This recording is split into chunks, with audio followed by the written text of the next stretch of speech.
Բարև, նախ ես ուզում եմ շնորհակալություն հայտնել համահայկական ճակատ շարժմանը նման կարևոր խնդիրներին անդրադառնալ եւ ես երեք լսում էի շարժման առաջնորդ Արշակ Կարապետյանի բնագծից ազդակները, այո շատ կարևոր է, որ հասարակությունը կիրթ լինի, իսկ կիրթ հասարակության մեջ շատ արագ են լուծվում սոցիալական խնդիրները։ Հայաստանում այսօր մոտ 1 միլիոն մարդ ծայրահեղ աղքատության մեջ է ապրում, որից 600,000-ը, մոտ 600,000-ը մեր կենսաթոշակառուներն են։ Ասել կես միլիոն մարդ ծայրահեղ աղքատության մեջ է ապրում, դա նշանակում է ասել, որ երկիրը մխրճված է աղքատության մեջ։ Եվ ինչ է արվում կառավարության կողմից։ Մենք տեսնում ենք, որ որևէ սոցիալական ծրագիր գոնե այս պահին չի իրականացվում բացառությամբ 1-2 կառավարության կողմից սուբսիդավորվող ծրագրերի, բայց ունենալ ահռելի քանակով սոցիալական խնդիրներ ունեցող մարդկային ռեսուրս եւ չկիրառել համալիր ծրագրեր, դա անթույլատրելի է։ Համահայկական ճակատ շարժումը իր ծրագրային դրույթներում ունի սոցիալական խնդիրների լուծումները եւ նաեւ ակնկալվում է, որ տարբեր մասնագետների կողմից բարձրաձայնումները կդառնան այդ ծրագրային դրույթների մաս կկազմեն այդ ծրագրային դրույթներին։ Հիմա տեսեք ավելի առարկայական ներկայացնենք, թոշակառուն մեր ստանում է կենտրոնում ապրող, Երևանի կենտրոնում ապրող թոշակառուն ստանում է միջին թոշակ եւ գույքահարկը օրինակ բարձրացվել է այնքան, որ տարվա կտրվածքով ամենատարբեր հաշվարկներ են արվել, եթե թոշակառուն վճարի Երևան քաղաքի իր գույքահարկի գումարը, ստացվում է, որ թոշակառուն օրվա ընթացքում առանց կոմունալներ վճարելու, առանց որևէ այլ հարկ ու տուրք վճարելու, առանց նույնիսկ ձեթ գնելու, կարող է միայն իր համար գնել միայն 1 հաց։ Նույնիսկ 1.5 հաց չի կարողանա գնել։ Հիմա ասել, թե ինչպես լուծել այս մարդկանց խնդիրները, ինչպես են լուծում աշխարհում։ Մշակում են համալիր սոցիալական խնդիրներ, որոնք առնչվում են եւ կրթական համակարգին, եւ առողջապահական համակարգին, եւ սոցիալական մնացած այլ խնդիրներ լուծվում են համալիր ծրագրերով։ Տեսեք, սեպտեմբեր ամսին ասում է, որ կրթական ոլորտում բարձրացվելու է ուսման վարձը։ Մենք շատ լավ գիտենք, որ ունևորները այսօր իրենց երեխաներին առավելապես կրթության են ուղարկում դրսում սովորելու։ Այստեղ մնում է հիմնականում այն հատկապես մարզերից մեր ուսանողներն են գալիս Երևանում կրթություն ստանալու որոշակի քանակով նաև Երևանից եւ տրանսպորտի վճար 1 միլիոն դրամ ուսման վարձ կա սահմանված։ Եվրոպայում նույնիսկ նման վարձ չկա սահմանված։ Ինչպես պիտի, էլ չենք խոսում տված կրթության որակի մասին, այն խայտառակ որակի մասին, որը այսօր Հայաստանի բարձրագույն ուսումնական հաստատությունները փորձում են տալ մեր ուսանողներին։ Տեսեք, որ ուսանողն է դուրս գալիս աշխատանքից ու միանգամի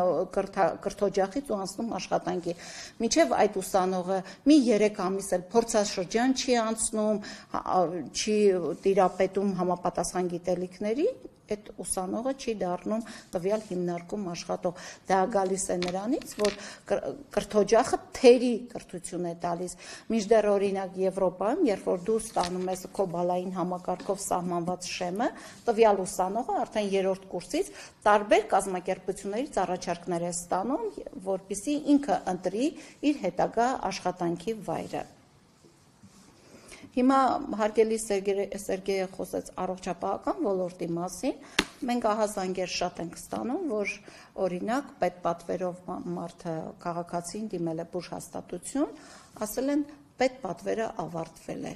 պետպատվեր չկա, սեպտեմբեր ամսից պետպատվեր չկա, օգոստոս ամսից պետպատվեր չկա, հունիս ամսից պետպատվեր չկա։ Սա ինչպես է մշակվում կառավարության կողմից, որ դուք գիտեք, դուք ունեք այսքան շահառու պետպատվերի տակ, ինչպես է կատարվում այդ ֆինանսավորումը, որ 3 ամիս հետո պետպատվերը սկսում է բացակայել։ Նույնը նաև մնացած ոլորտներում, որ ոլորտը փորձում ենք թվարկել, այդ ոլորտում սոցիալական շատ խոցելի խնդիրներ կան։ Եվ որպեսզի այս խոցելի խնդիրները գտնեն իրենց լուծումները, պետք է համալիր ծրագրի մշակում։ Օրինակ, մարդը ստանում է 60,000 դրամ կենսաթոշակ, բայց տվյալ մարդը կարող է փոքր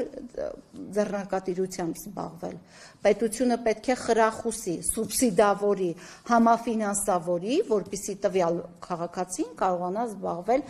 իր համար ձեռնարկատիրությամբ, ունենա իր ամսական նվազագույն շահույթը, որպեսզի գոնե այդ ծայրահեղ աղքատության շեմից դուրս գա։ Չենք խոսում Հայաստանում գնային քաղաքականության մասին։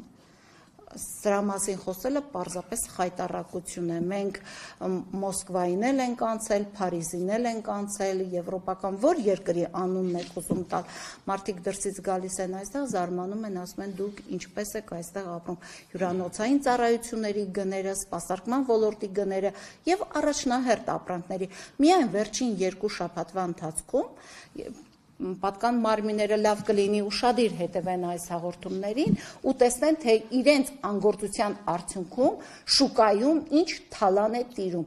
Մեզ կասեն համաշխարհային գներ եւ ուրեմն զսպեք, եթե չեք կարողանում զսպել այդ գները, ուրեմն ձեր աթոռը զիջեք ուրիշներին։ Ինչ է նշանակում միայն կակաոյի գնի 1 կիլոգրամի մեջ 2400 դրամից կակաոյի գինը դարձել է վերջին 2 շաբաթվա ընթացքում 5400 դրամ։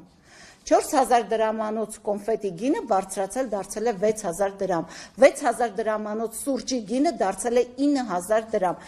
Մարդիկ այնքան արագ են փոխվում գները, քիչ առաջ տիկին Անայի դուք ինձ հարցնում եք, մինչև այստեղ նստել ասում եք, ինչ արժի հոսանքի գինը, ինչ արժի ջրի գինը, այո, ես չգիտեմ, որովհետև մենք ամեն առավոտ արթնանում ենք եւ տեսնում ենք նոր գնի բարձրացում, նոր հարկային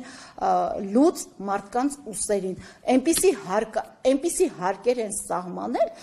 մեր շրջապատից էլ շատ լավ գիտենք, թե որքան ձեռնարկատերեր փակել են իրենց բիզնեսը ու դուրս եկել երկրից։ Չէ՞ որ հարկատուն պիտի պահի եւ մեզ, եւ գյուղացուն, եւ մնացած բոլորին պիտի հարկատուն պահի։ Եթե դուք հարկատուին խեղդում եք, ճզմում եք, առանց այդ սոցիալապես այս վատ երկրում, հարկատուն կգնա իր գործը, այստեղից կտեղափոխի Վրաստան,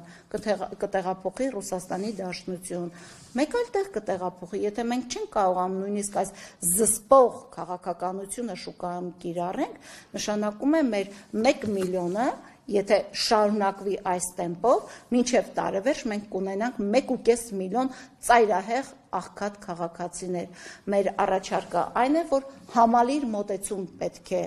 տրվի